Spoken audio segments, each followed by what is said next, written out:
Home Minister Amit Shah on Wednesday highlighted the role of peace initiatives taken in Tripura, including 3 agreements signed in the last 10 years in bringing peace to the state. The Home Minister recalled how the lives of Bru Riang tribes have changed for the better with SOPs like a permanent residency, SOPs like permanent residency, education, healthcare and job opportunities. He added that all the insurgent groups in Tripura have been eliminated, surrendered or become part of the mainstream. Shah stated that Tripura is moving ahead on the path of participation instead of distraction, speed instead of obstruction and welfare instead of delay. Addressing a program for distribution of over 2,800 appointment letters in Tripura government through a video conference, Shah highlighted the vision of Prime Minister Narendra Modi to keep the entire Northeast on the path of development.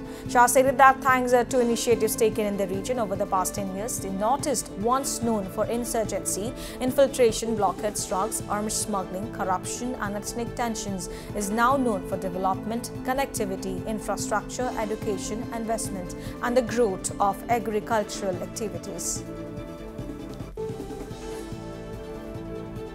North east पहले उग्रवाद, घुसपैठ, blockade, drugs, arm trafficking, भ्रष्टाचार और जातीय तनाव के लिए जाना जाता था।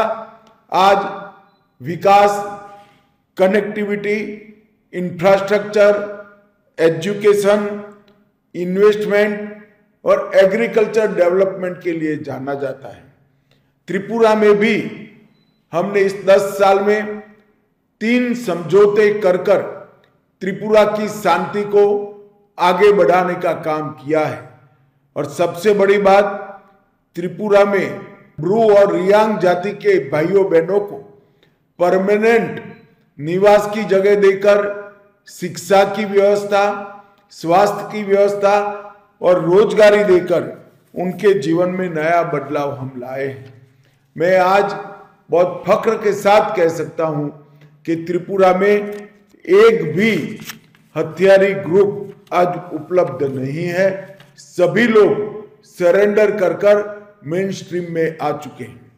आज त्रिपुरा माणिक साह जी के नेतृत्व में भटकाव जी की जगह भागीदारी के युग की शुरुआत कर रहा है, रुकावट की जगह रफ्तार के युग की शुरुआत कर रहा है और विलंब की जगह वेलफेयर के रास्ते पर आगे बढ़ चुका है। एक जमाने में लैंड लॉक स्टेट के नाम से त्रिपुरा को जाना जाता था, आज लैंड लिंक्ड स्टेट के रूप में जाना जाता है। और त्रिपुरा के सर्वांगीण विकास के लिए एयरपोर्ट से लेकर रोड से लेकर जल संचय और इरिगेशन के लेकर कई सारे इनिशिएटिव भारत सरकार और त्रिपुरा सरकार ने दिए हैं। और सबसे बड़ा काम हुआ है, भारतीय जनता पार्टी की सरकार आने के बाद त्रिपुरा से भ्रष्टाचार और अशांति दोनों को मुक्त करने का काम हुआ है।